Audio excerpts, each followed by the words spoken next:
It was 23 years after the US dropped an atomic bomb on Hiroshima, 6 years after the Cuban Missile Crisis. 5 nuclear-armed nations signed a deal in 1968 that brought the world back from the brink of a potentially catastrophic war.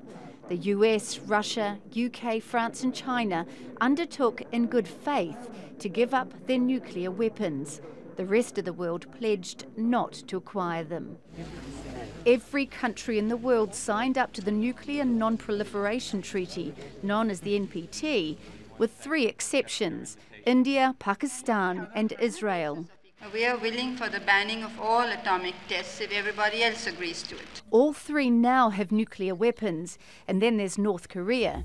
It walked away from the NPT so it could exploit peaceful nuclear technology to make nuclear bombs itself, something Iran and others are also accused of.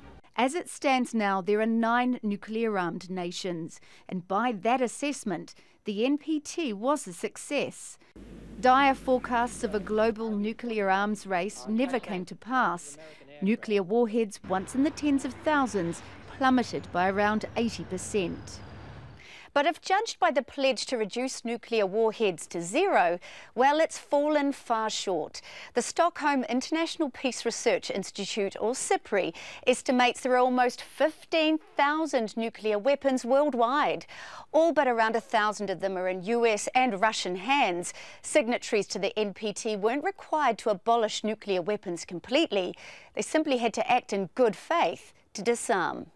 Experts say efforts towards nuclear disarmament are slowing, prompting warnings of a new arms race as nuclear weapon states like the US and Russia look to inject billions of dollars into modernising and developing their nuclear arsenals. But there is a strong push for change, even if the world's 9 nuclear-armed nations and their allies are resisting it.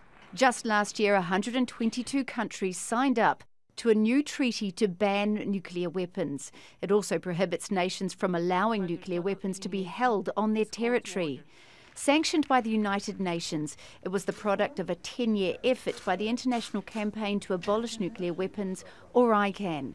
But the 9 nuclear-armed states refused to turn up, and the US urged its allies to vote against or boycott the UN conference.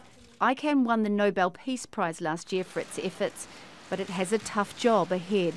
It needs 50 states to ratify the new nuclear ban treaty to make it legally binding. To date, only 10 countries have done so, none of them major world powers. Mereana, Al Jazeera.